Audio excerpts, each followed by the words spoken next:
let's talk about the Pacers. Aaron Nesmith is back, and the Pacers picked up a pair of wins over the weekend. It was a great weekend for the state of Indiana, right? They went to Detroit on Thursday. They hosted Philadelphia on Saturday. I want to talk about both games. Again, they went to Detroit on Thursday. They won 111-100. Miles Turner took over in that game. He went 8 for 11 from 3. He totaled 28 points by the end of it. Detroit turned the ball over 19 times, and Aaron Nesmith returned. He put up 9 points in 9 minutes. He started while Benedict Mathurin was suspended for bumping into the official in that Cavaliers game from just about a week ago. So Nesmith started. He had 9 points in 9 minutes. Then he came back. He came out, right? They're kind of easing him back in, load management, as he returns from a multiple month-long injury. And then the bench sort of shared the load when he came out, right? We saw Obi Toppin get some minutes, Jarris Walker, TJ McConnell. The bench shared the load while Nesmith came out. And then again, Philadelphia. This is where Nesmith really popped, right? Philly was missing Joel Embiid, Paul George, Kyle Lowry. They're missing 5 key players. Those 3 star players were out as well. Of course, we know Jared McCain is out for the year. So this is not the Philadelphia 76ers team that we would expect them to be coming into the season, but it's the Philadelphia 76ers team that we've been used to seeing throughout the year. Mathurin came back. Him and Nesmith both played, and really this team's depth was exemplified. All right, Nesmith returned, and I want to talk about Aaron Nesmith in these 2 games and Aaron Nesmith across the board in just a second here.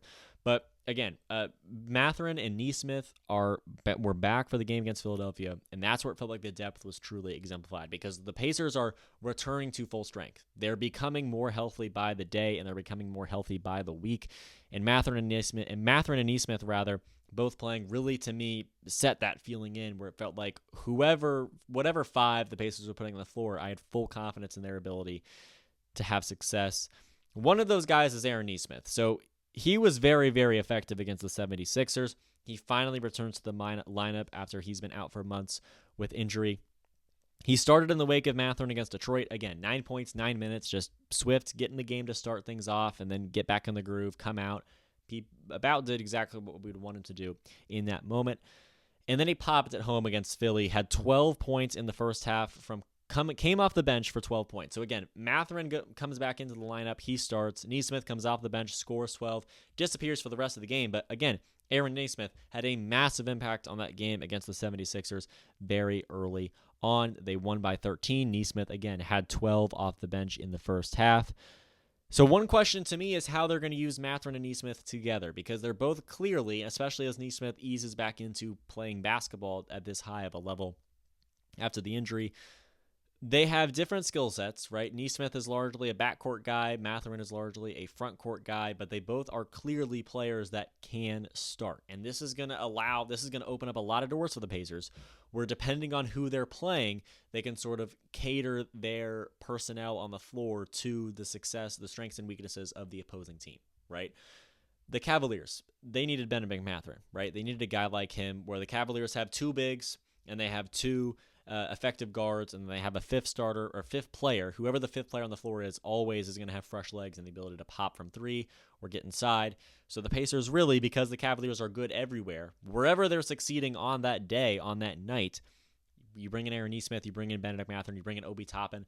There's plenty of players on this team that have the capability of starting and have the capability of playing effectively when starting or in the game at all.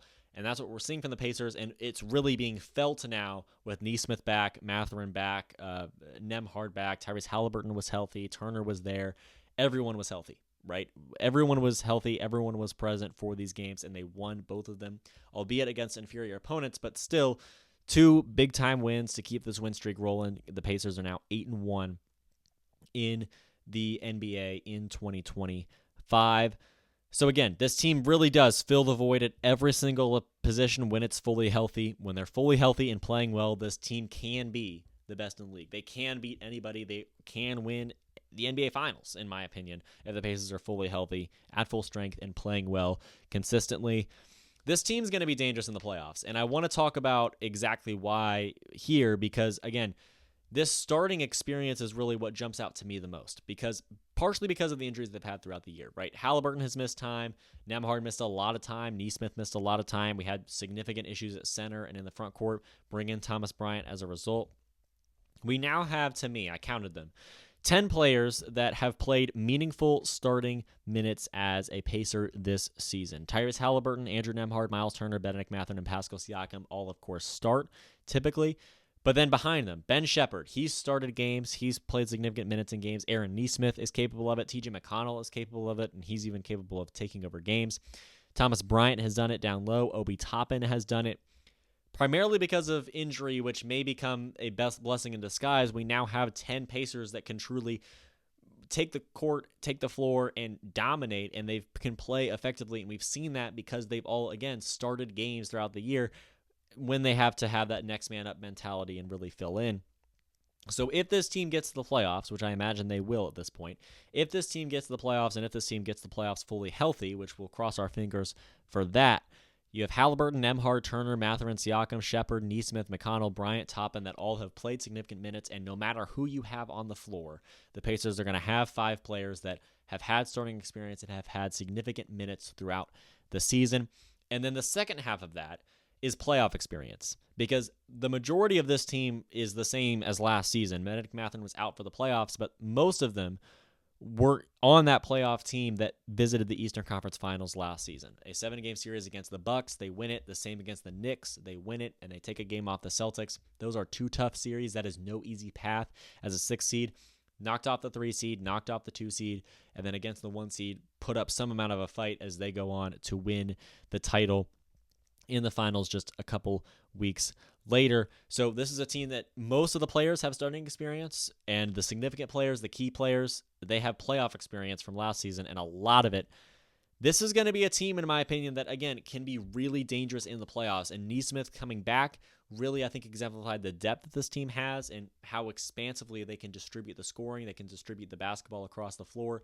No matter who's in the game, the Pacers have 5 players that can beat anybody in the NBA. Maybe they won't. Maybe they won't actually do it. But to me, I'm interested to see where the Pacers end up being seeded. We're 5th in the East right now, just a game or maybe a half a game behind the Bucks for 4th. This is a Pacers team to me that could potentially, again, put another run out there, put another string of wins, put another string of series wins on the floor, and potentially put themselves in a position to win the NBA Finals if they get to that point. I think they can beat anybody if they're fully healthy. I think they can beat anybody if they're fully healthy and playing well. Especially, I'm interested to see if the Pacers actually manage to make that happen for themselves. The playoffs are a far ways away, though. It starts in Paris. It starts against the Spurs, which is quite a switch up. They play the Spurs on Thursday at 2 p.m. on NBA TV in Paris. We'll preview that game on Thursday, which will be a slightly interesting experience. But again, they go to Paris. They're going to play the Spurs. They have a pair of games there. They had their first games in Paris against the Spurs. Then they play the Spurs again in San Antonio just a couple days later. I believe that game is on Sunday. We'll preview both of those on Thursday in full. But they got a pair of games against the Spurs. And the question to me is, when are the Pacers going to lose? Because they are 8-1 in 2025 right now. Their only losses to the Cavaliers, who are the best in the league. They don't play a team that's in the top 6 of the East or the top 6 of the West until February 6th when they go to LA to take on the Clippers. So for the most part, right, the Pacers don't really play a true quality opponent for a while. Yes, road games are difficult. Yes, the NBA, the talent in the NBA is pretty much scrunched together, right? Any team can really pull off a win anytime, and we've seen the Pacers really put that exact idea into motion this season. But again, they're 8-1 in 2025. They don't play an East or West top 6 team until February 6th. The Pacers may very well put together the best record in 2025 and maintain the best record in 2025 moving forward. They're looking good. The Pacers are looking great, and again, they have some easy opponents coming up. They've got their players back. They've got their core of their team back, and now they can sort of ease them back into NBA level of play against some of these easier opponents, breeze through some wins, warm themselves back up for an opportunity where they have to play another quality opponent. They play the Clippers, they play the Lakers. Both of those games will be difficult, but both of them will be manageable. And again, the Pacers, they have everyone back. They have a team that's capable of beating anybody, and they're going to have some very beatable teams on the schedule until they warm themselves up again for when the schedule gets tough again, and even more so once we get to the playoffs.